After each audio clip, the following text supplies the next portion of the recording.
Same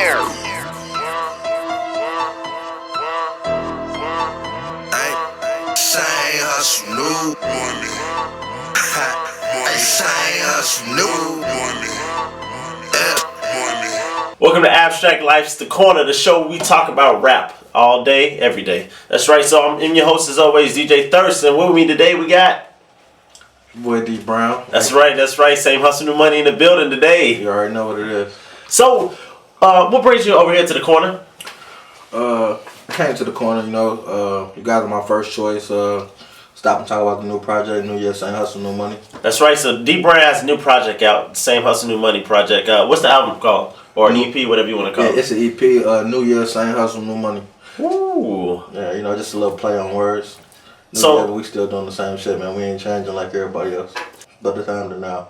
So, for anybody who's not familiar, what is like the Same Hustle, New Money? What's the movement that's going on? Okay, Same Hustle, New Money is an imprint. I started, I got everything legally together in 2010. It started off as a mixtape. It just was the Same Hustle, New mixtape, Same Hustle, New Money mixtape.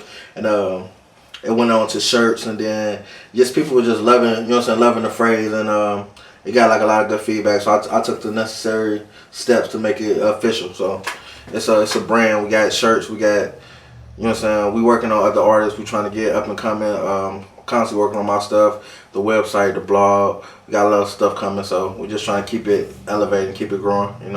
That it's cool. I've been noticing the movement even before we really knew each other. I would see it. People would have the T-shirts. People would have the Same Hustle, New Money hashtags, and I think it's a really cool movement. You seem to be like the sort of, not to make a pun on one of your songs, but like a local legend in Gary. What sort of like makes you sort of work so well within the community of Gary? I think I really work well with the community because I really came from the streets, and I relate to a lot of people that I kind of started with nothing, and I had ambition, I had a dream, I always wanted to rap, and I always been business minded. So once you intertwine all those things, you kind of get a good vibe with the people because they relate to you. So who is like somebody that what's your influences as far as rappers go? Because a lot of times people they have different type of influences. What I mean by influences is who are the people you look to that kind of formed your rap style. Also, who are the people that you really would listen to as a kid? Because sometimes I think it can be a difference. You know what I mean? Yeah, I get a lot of influences from a lot of different places. But coming up, I used to listen to like a lot of East Coast battle rap style MCs like Big L. I listen to a lot of Cassidy, people of that nature. I listen to a lot of Big. And then the older I got, I started developing styles from all over, from different places. But originally, that's where it came from. I had like a lot of metaphors and a lot of similes in my influence in my music. So the question that I have about this mixtape, this EP, is what is it bringing to the people? Like, what are you bringing with this? Okay, this was the concept for the project.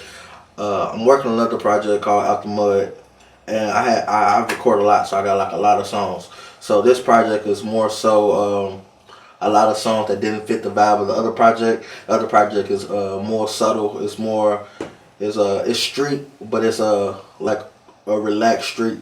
This one is a little more upbeat, more turned up.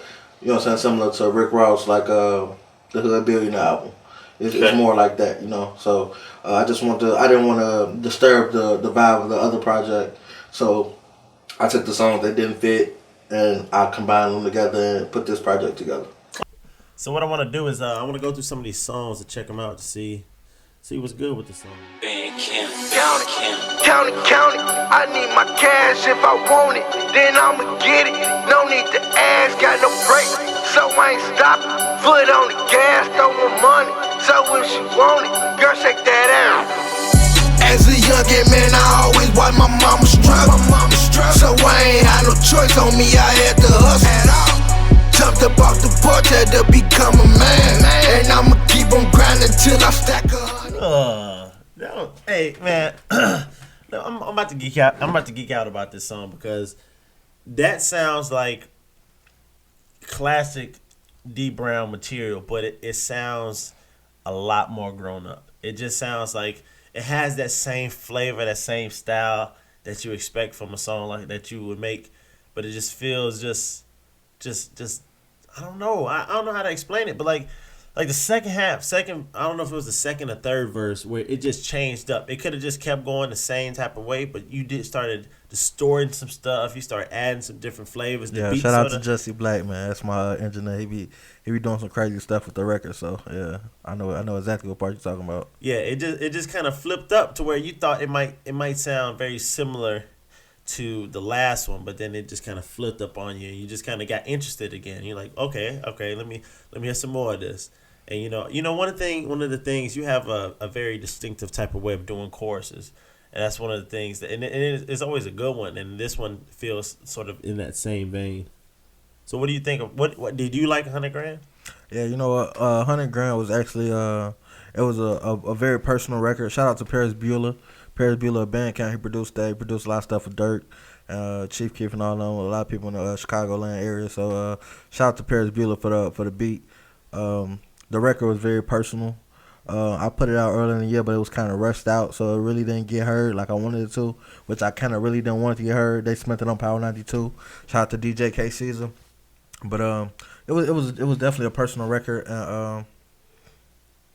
I think I like to think that I make like motivational street music. Like a lot of the things I say in my songs, a lot of the songs is it's kind of just motivating people. You know what I'm saying? That I really came from nothing, so you could do it too. Like I'm still trying to get to what I'm trying to get to.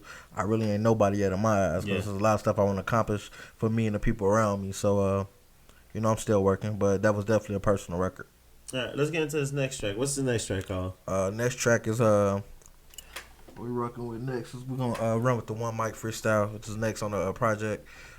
This is a personal record as well. It was supposed to go on a different project, but I put it on this project because I shot the video for it. I put it out and I put the other project on hold. So I decided. So you wanted to just throw it on there? Yeah, it's already out. So this is how we rocking real personal record. One Mic Freestyle. Let's go.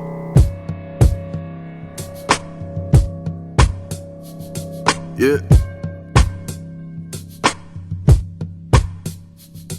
Yeah, seem like every time I tell them they don't never listen. And if you ain't ride with me, you the opposition. I remember I was broke and have a pocket pissing. Now everything on my bucket list, I done probably did it. A couple people changed, don't mean it hurt my feelings.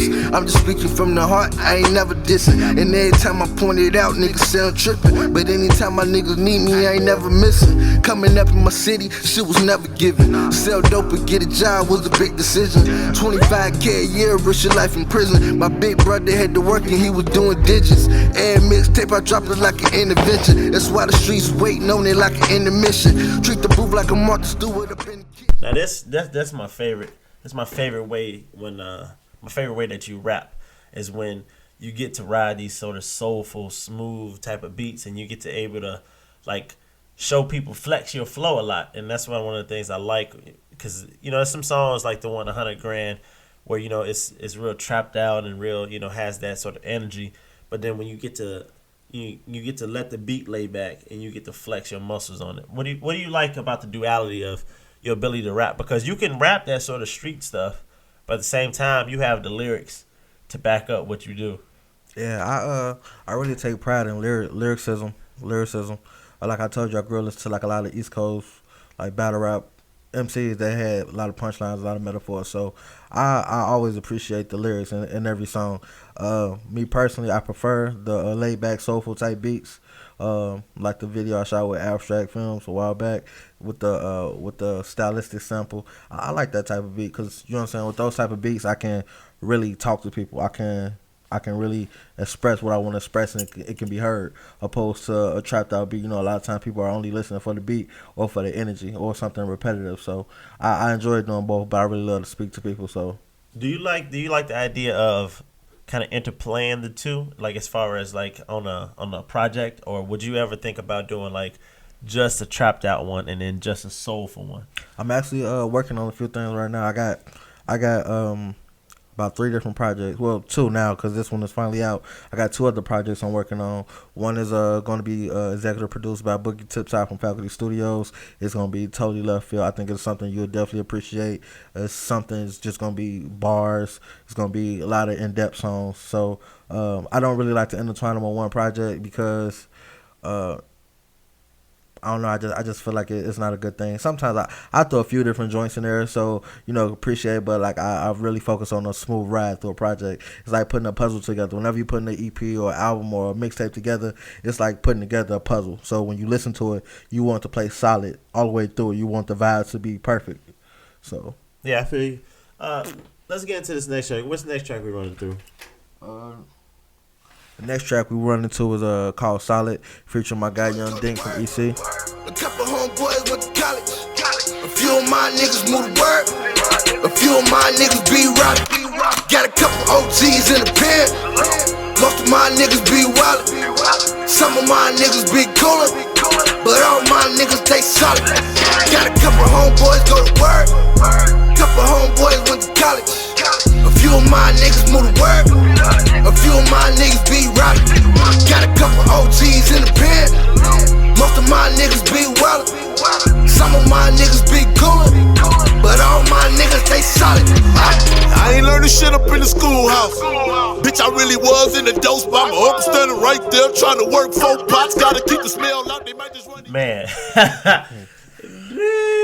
Dude, I didn't know you had that in you. Yeah. Like, not that like you just did something extra different, but like you just really went out there. Like you really took, that sort of Atlanta type of, trap Migo type of stuff, and you really just killed it. Like, man, I didn't know you had to.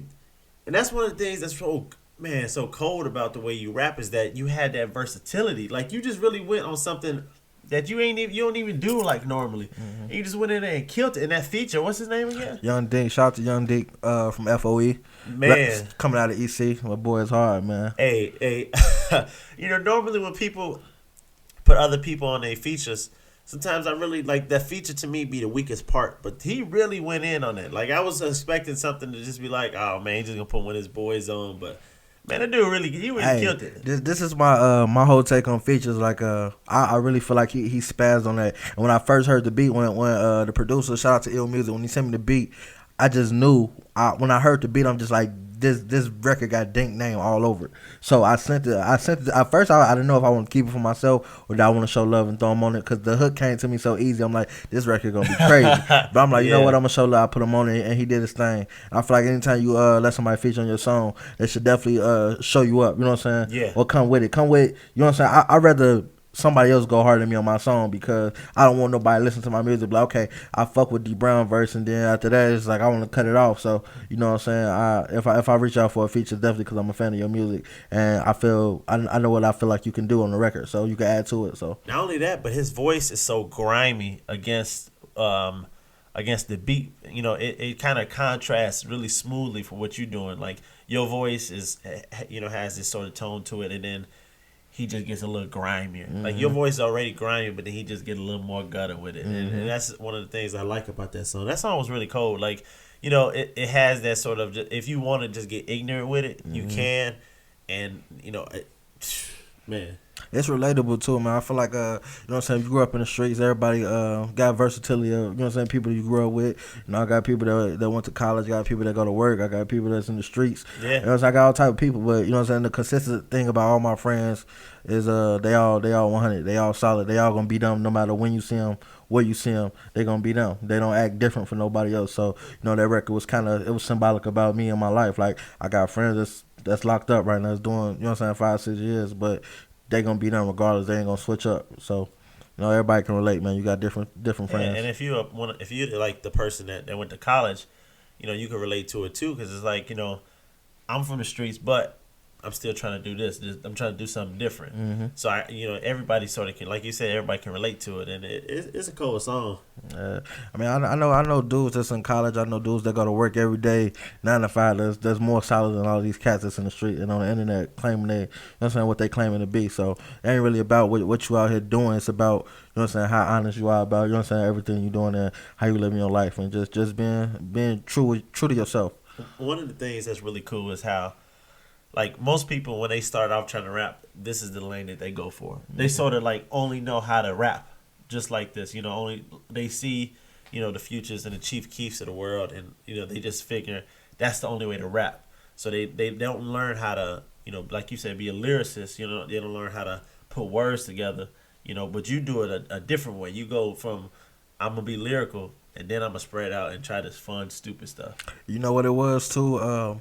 When I was coming up in school, like I was in middle school, I used to rap back then, and that's when I was really kind of like punchline crazy and a lot of metaphors and stuff. But you know, we used to rap at school and stuff. It used to go over people's heads, so they be like, "Oh yeah, okay, that was cool." But this dude over here, he just said, "Your mom wore tube socks." Oh man! So like I was kind of like in a position where I feel like I need to dumb it down, and sometimes I regret I did that, but I appreciate the fact that I can still get back to the bars. But see, this is the thing though. Like you might be dumbing down sort of to where everyone else is at, but at the same time, you still saying something in it. Yeah. You're not saying load up the strap, load up the strap. Like you, some of my niggas went to college. Some of my, you know what I'm saying, and then you still sneaking in that sort of lyricism to it. That's sort of, you know, a little bit of a message behind it. You know what I mean? More so than just like, you know, making up 3 words that rhyme together. 54. Got some whores. You know what I mean? Yeah, true that.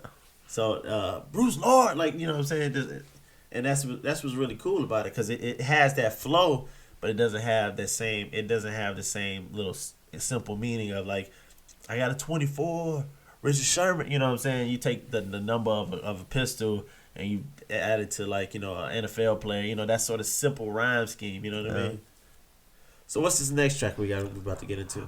This next track is called "Shame the Devil." It's actually produced by Ill Music as well. I like the title. Yeah, "Shame the Devil." This is another record, like how you say, like it's a little trapped out, but at the same time, it's like a message behind it. So I mean, yeah, just like "Shame the Devil." That's like somebody grandma quote right there. You just said something. You don't even know it. Play the record, man. You said. Used to dream about a rollie with a flooded vest.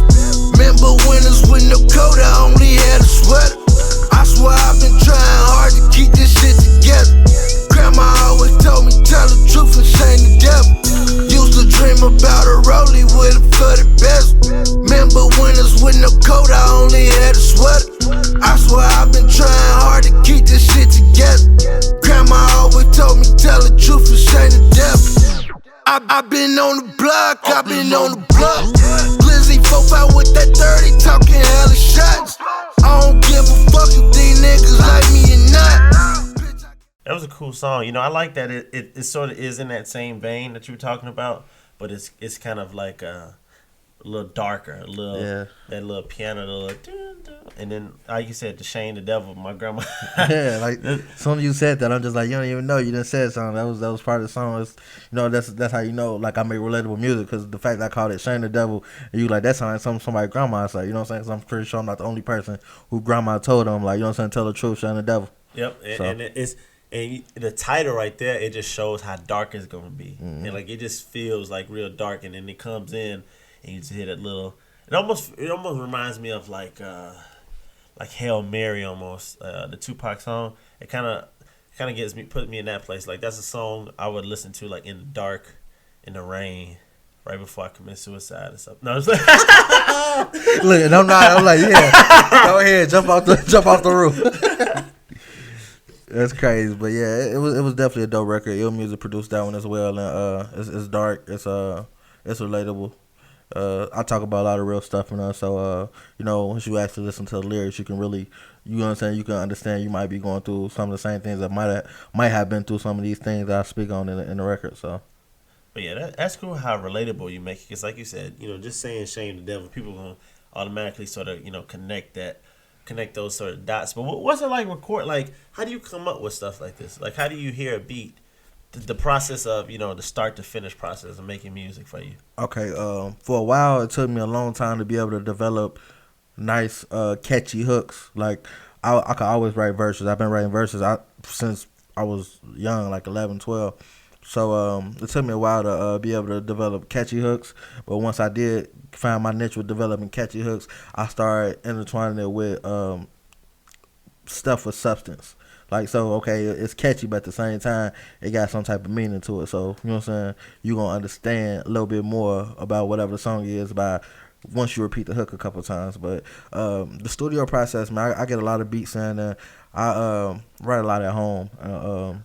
You know, when I be in my zone, I just kind of like write. I write to a lot of different beats, a lot of different types of music, and, you know, I perfect it. So by the time I go to a studio, I feel like I perform the music well in the booth because I rehearse a lot at home. I don't just go in the studio trying to write then and there, or like some people say they don't write at all. Like, no, I write, I rehearse. By the time I get to the studio, you might think I'm not writing because I know the songs in my head because I didn't rehearse them so much at home that I can go and perform without looking at anything because I know it's in my head now. So what's this next track we got going on here? This next track is called I Heard, featuring my homeboys Hollywood and Loso from Wise4L. Just another record, just a banger record. It's like it's a mix between trap and plug.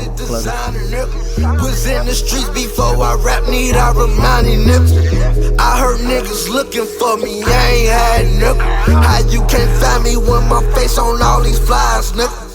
Fresh as hell from head to toe, all the designer, nigga.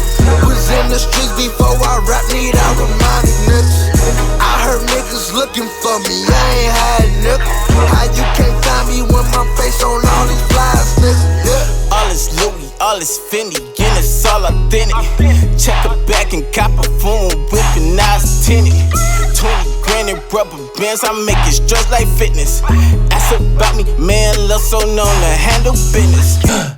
You know, hey, that was cool right there.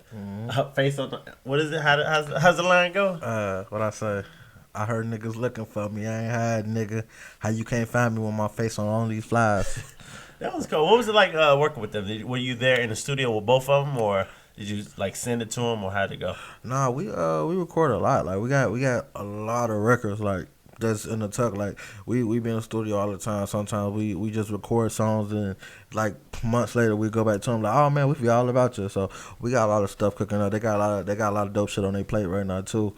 And we just in the studio. How did this record come together? Because it felt like a beat that they would rap on. It more so felt like a beat they would rap on than you would. I mean, you killed it, but it feels like more their vibe. Well, I'm gonna go ahead and put this out there. I'm gonna spill the beans. Jerome, which is my nigga Hollywood, he got a dope shit only filter when he get beats. I don't know what it is, but he got a knack for just picking the right beats. You know what I'm saying? So I always joke with him, telling him he got a dope shit only filter. But we basically was in the studio. We got the personal situations set up, and we basically just testing out the equipment, and we was going through beats. I'm just like, I kind of like freestyled the hook, and I was like, all right, you know what I'm saying? Like I was like just going as the beat go. I'm like, all right, we're gonna record this. So we recorded the hook, and then like I said, we recorded a lot of shit, then just leave it in the tuck, and it was in the tuck for probably like 6 or 7 months, and then we just finished it. You know what I'm saying? We brought it out, we finished it. I like it a lot.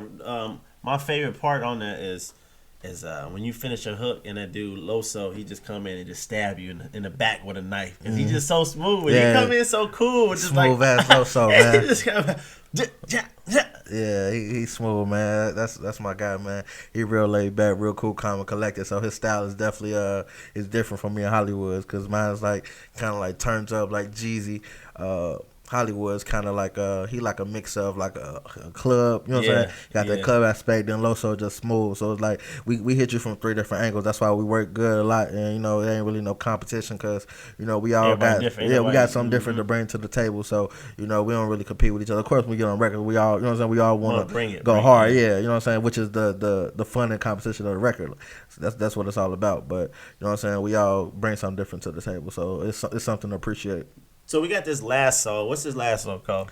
The last song is called Millions, featuring my cousin Red G from I do SSC. not know everything, but I know I gotta get it. Ain't no need to ask my niggas, cause I know they gon' be with it. Hey, we are not the same, it ain't hard to see the difference. Cause y'all out here chasing pussy and we plotting on the millions, nigga. My homies tryna get the millions, nigga. Caught that coupe without the ceiling, nigga. Last month we made a killer, nigga. Ain't let me up these haters out they feelings, nigga. My homies tryna get the millions, nigga. Cop that coupe without the ceiling, nigga. Last month we made a killer, nigga. Ain't let me up these haters out they feelings, nigga. Can't get complacent with a million, nigga.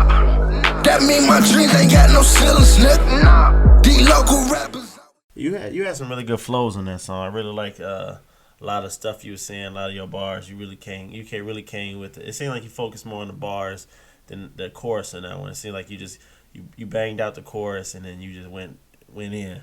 Yeah, I feel like me personally, the bars was light on there. I really was just playing around with that record. It was just a record that just randomly came about or whatever. But I mean, by like the punchlines, you was oh yeah, the punchlines, really hitting them with it. Yeah, the punchlines was so I feel you. Yeah, the punchlines was it's me because I'm like my biggest critic and I know what I can do and I know what I've done before, so it's like I know when I'm just like kind of like playing around with a record. I know when I can like just bar out, like, you know what I'm saying. If I got a topic at hand, whether it's political or whatever it is, I can really get busy. I really enjoyed this whole mixtape. I mean, I'm sorry, EP. I keep calling it a mixtape, but same difference. Yeah, I really enjoyed it a lot. It's real small, it's concrete, but it's like, you know, the album cover, it really flows with what you're doing on here. You know what I mean? It's not too flash. It's to the point. It's it lets you know that it's a lot of fire on here. It lets you know that hey, it's the New Year's. We're gonna celebrate. We're gonna turn up. You know, and I really like the title of it. I like the concept, and I like a lot of the songs on there was cold, really good on there. What do you think about the project as far as like overall? The project, I went through a few different stages with getting the artwork together. I had a vision for the artwork. I wanted something simpler. I shout out to my designer Bernardo Sierra. You know what I'm saying? He had whipped up something for me, and I really didn't. It really wasn't the vision I had or whatever. And you know, so I had to go a different route. I had to go with a different designer. Shout out to Styles Graphics. They came through. You know what I'm saying? With something like I needed. But I went to another graphic designer before that, and they sent me something I just totally didn't like, and it was just like, you know, it was a little frustrating, but because I was on a time schedule, but. I got everything done. I feel like the project was it was a nice, solid project. It's just enough to feed the streets until the next project come out. And so when can we expect the next project? The next project, I really don't like putting dates on anything, but sometime during 2016, just putting together a bigger budget for it. It's gonna be a really, really big project for me. I hear a lot of people say that. So when you say like, what is the holdout from like now to whenever it comes out? What is the process of how you make it ready to be put out to the world? If you don't mind getting into that a little bit. Yeah, I don't mind because I'm always trying to help people out. Like other artists, like they hit me up a lot, like asking for advice and stuff because they see the way that I move, like really professionally and consistently. So I don't mind giving out advice. So yeah, of course, if anybody listening, the project, whenever you're putting together a project, like I said, it's like putting together a puzzle. So you want to make sure that the songs flow, you know what I'm saying, smoothly, which is, to me, that's like kind of like the simplest part.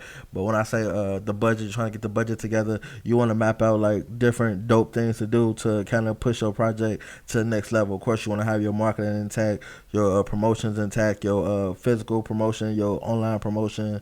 You want to get your CDs pressed up. You know, you want to have posters, everything pressed up, and you want to have a plan too. Like that's another thing a lot of people don't realize, that whenever you drop something, you want to have a plan. You don't just drop it to drop it. You got to have some stuff ready that you want to do, whether it's if you want to just hit the open mic circuit and really just perform and push your product while you're in there. But word of advice, don't really hit open mics without no product, no merchandise or CDs or anything. It's kind of like pointless, you know. So just things to look for. But you definitely gotta have a plan and attack whenever you drop. So how often do you try to do shows? Honestly, I really, really, really hate going to the club. It's probably like one of the things that I consider a job about doing this music.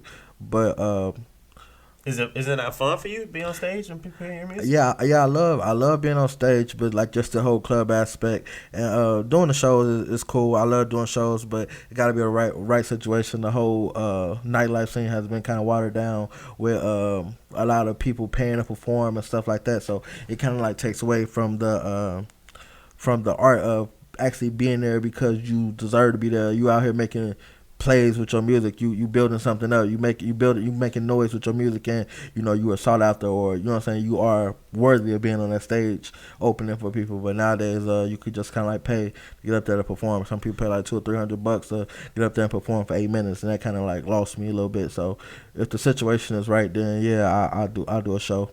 I don't like expect like a whole lot of money for doing a show. It's either I do it for free or we can work something out. You know what I'm saying?